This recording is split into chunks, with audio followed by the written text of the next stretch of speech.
आप सभी को जय श्री कृष्णा, राधे राधे। और सावन शुरू हो गया है तो हर हर महादेव। आज की जो कथा है, आपके मन में जो भी दुविधा होगी, जो भी बहुत से ऐसे सवाल होते हैं लोगों के कि उनके मन में ये होता है कि शिव जी बड़े या हमारे कन्हैया बड़े, दो में से एक कौन बड़ा है। तो कौन बड़ा है कौन छोटा है, देखो ये विचार भगवानों के अंदर नहीं है, ये विचार है हम सब के अंदर। तो ऐसे ही एक भक्त के मन में भी ऐसे एक सवाल आया था उसके मन में, उसका समाधान भगवान ने कैसे दिया हम सबको सुनना चाहिए। बहुत ही ज्ञानवर्धक, भाव विभोर कर देने वाली सत्यलीला कथा है, जिसको सुनकर आपके सारे डाउट क्लियर हो जाएंगे और आपकी जो भक्ति है दिन दूनी रात चौगुनी बढ़ेगी और आपके अंदर जो भी सवाल हैं वो सारे डाउट आपके क्लियर होंगे। तो सावन का पहला सोमवार था। वृंदावन की गलियां राधे राधे से गूंज रही थीं और काशी में हर हर महादेव का जय घोष हो रहा था। उसी दिन एक जो भक्त था जिसका नाम माधव था, उसके मन में भी प्रश्न उठा। क्या प्रश्न उठा कि लोग कहते हैं कि शिव सबसे बड़े हैं, कोई कहता है कि श्री कृष्ण सबसे बड़े हैं और कोई कहता है कि शिव सबसे बड़े हैं। आखिर में किसकी भक्ति सबसे अच्छी है, कौन सबसे श्रेष्ठ है? आखिर मैं किसकी भक्ति करूं, शिव जी की भक्ति करूं कि कृष्ण भगवान की भक्ति करूं, लड्डू गोपाल की भक्ति करूं? यह प्रश्न उसके मन को बेचैन करने लगा।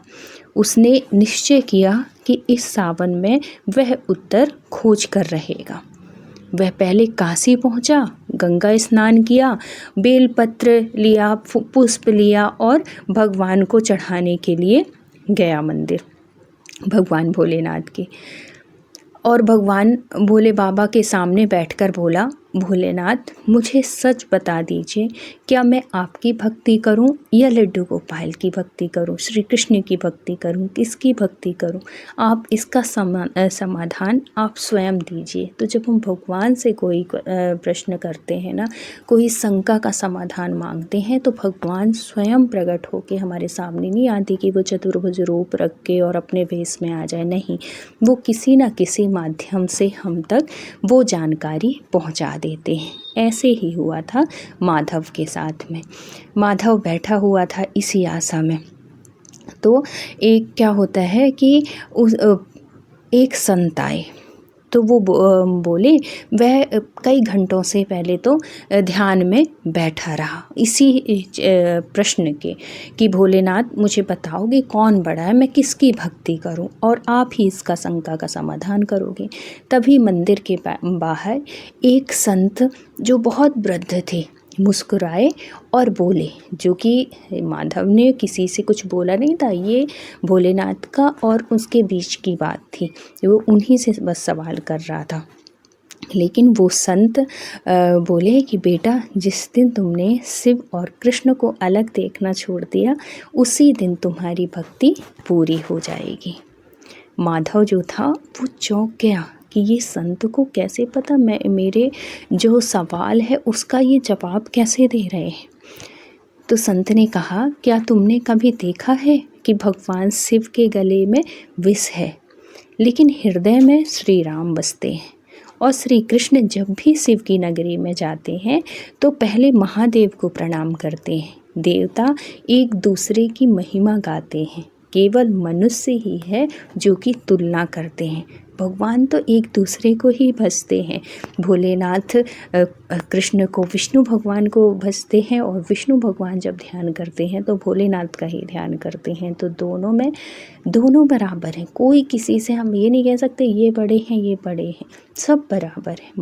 माधव की आंखें नम हो गई। संत बोले, सावन शिव को प्रिय है, लेकिन प्रेम श्री कृष्ण को भी उतना ही प्रिय है।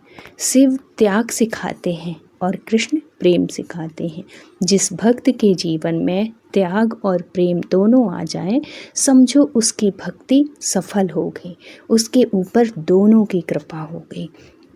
इसके बाद संत ने माधव को वृंदावन जाने के लिए कहा।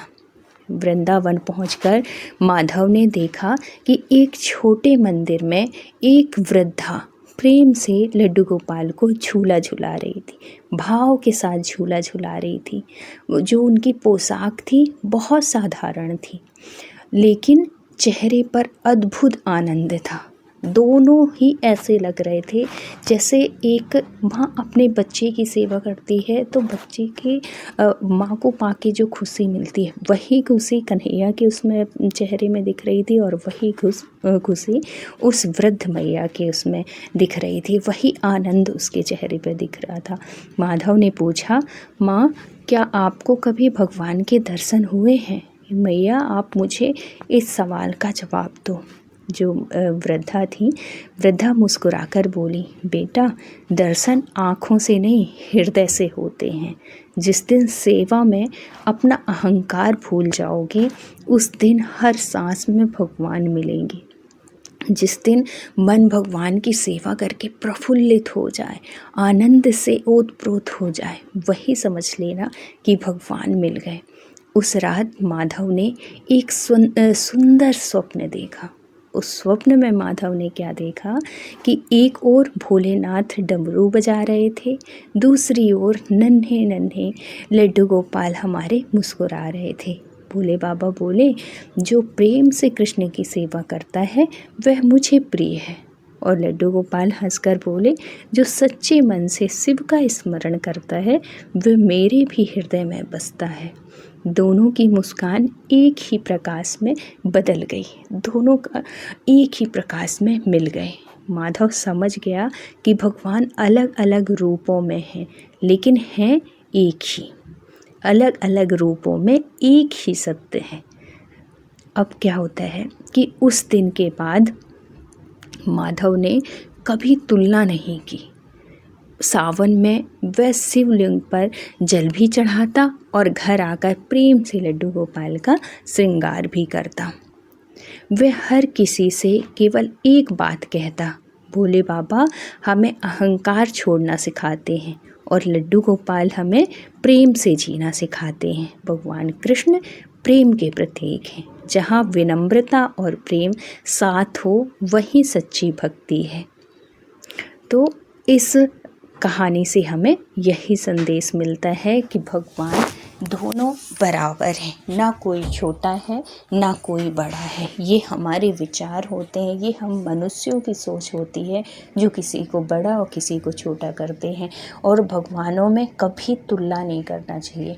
आपका मन जिस भी भगवान के प्रति ज़्यादा वो हो लगे, आप उनकी सेवा करो, लेकिन ये नहीं करो कि हम अगर कन्हैया की सेवा करते हैं तो हम भोलेनाथ की सेवा नहीं करेंगे। नहीं, ऐसा कभी नहीं करना चाहिए। अगर सावन है तो सावन में आप खूब अच्छे से, खूब प्रेम से हर सोमवार को बहुत अच्छे से शिव जी की पूजा करो, उनके पंचामृत अर्पण करो, बहुत अच्छे से उनकी सेवा करो, साथ साथ अपने कन्हैया की भी सेवा करो, जिससे कि हर और हरि दोनों की कृपा आपके ऊपर बरसेगी, दोनों की कृपा आपके ऊपर प्राप्त होगी। और जब दोनों की कृपा बरसती है तो जीवन में आपके कितने भी दुख हो, कितने भी कष्ट हो, कितनी भी परेशानियां हो, वो कैसे दूर होती हैं आपको पता भी नहीं चलता। आपकी भक्ति बढ़ती है, आप हर तरह से आप भगवान की कृपा आपके ऊपर मिलती है। इसलिए कभी तुलना नहीं करना चाहिए और भगवान की सेवा करना चाहिए सच्चे मन से। भगवान सिर्फ भाव के भूखे हैं। भगवान को सच्चे हृदय से पुकारो, सच्चे हृदय से उनकी सेवा करो। सिर्फ सेवा दिखावे के लिए कभी मत करो, भाव के साथ सेवा करो, उनका नाम जप करो, उनका स्मरण करो, उनकी सेवा करो। सिर्फ भगवान भाव देखते हैं और उनको, क्योंकि भगवान तो परमपिता परमेश्वर है ना, वो सब जानते हैं कि आप उनकी सेवा कैसे कर रहे हैं, किस मन से कर रहे हैं, किस भाव से कर रहे हैं। हमेशा किसी इच्छा को लेकर ही पूजा मत करो। कभी बिना इच्छा के, बिना मनोकामना के भी आप उनके सामने बैठो और उनसे बड़े सच्चे मन से, सच्चे हृदय से सिर्फ उनकी भक्ति मांगो, सिर्फ उनका प्रेम मांगो। फिर देखना भगवान आपके ऊपर कितना रिश्ते हैं और कितनी कृपा करते हैं। आपको कुछ मांगने की ज़रूरत नहीं है, कुछ कहने की ज़रूरत नहीं है, क्योंकि वो सब जानते हैं आपके जीवन में क्या चाहिए, किस चीज़ की ज़रूरत है, किस चीज़ की नहीं है, वो सब जानते हैं। आपको सारी वो चीज़ देंगे जो आपने कभी सोचा भी नहीं होगा। कब? जब आप निस्वार्थ भाव से भगवान की सेवा करेंगे और उनकी भक्ति करेंगे, और कभी ये तुलना नहीं करेंगे कि ये बड़े हैं कि ये बड़े हैं।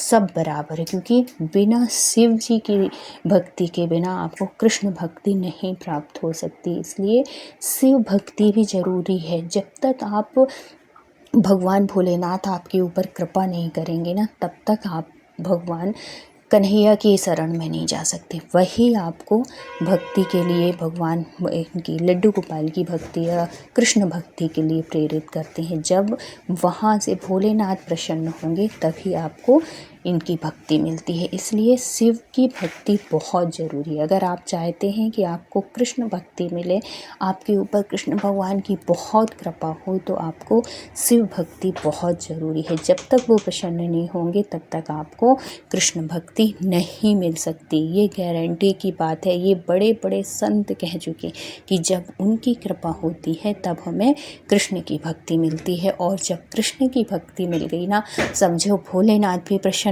हो गए और कन्हैया तो हमारे हो ही जाते हैं। और जब कन्हैया प्रसन्न हो गए तो राधा रानी अपने आप प्रसन्न हो जाती है। इसलिए इतनी भक्ति हमें एक साथ मिल जाती है, लेकिन उसके लिए हमें शिव को भी प्रसन्न करना बहुत ज़रूरी है। उनकी भी भक्ति बहुत ज़रूरी है।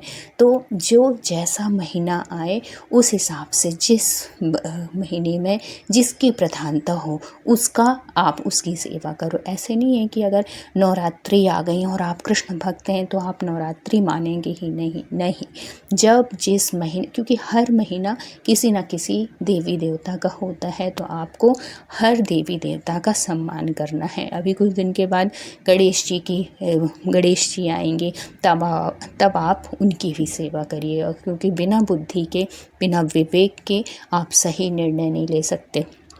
तो सबकी सेवा ज़रूरी है। गणेश जी की करिए, भोलेनाथ की करिए, माता जी की करिए, कन्हैया की करिए, सबकी करिए। सबका आशीर्वाद बहुत ज़रूरी है और सबकी कृपा बहुत ज़रूरी है। इसलिए ऐसा नहीं है कि अगर आप किसी एक की करते हैं या कि एक को इष्ट मनाए हैं तो दूसरे की नहीं कर सकते। नहीं, सबकी कर सकते हैं। सब भगवान एक हैं, सब कृपा बरसाते हैं। तो अगर थोड़ी सी भी जानकारी अच्छी लगी हो, वीडियो लाभदायक लगा हो, तो ज़रूर अपनों तक शेयर करिएगा। और चैनल में न्यू हैं तो ज़रूर सब्सक्राइब कर लीजिएगा। फिर मिलते हैं किसी सत्य लीला कथा के साथ। जब तक अपना ख्याल रखिए, अपनों का ख्याल रखिए। Thank you so much for watch करने के लिए। राधे राधे। जय श्री कृष्ण। हर हर महादेव।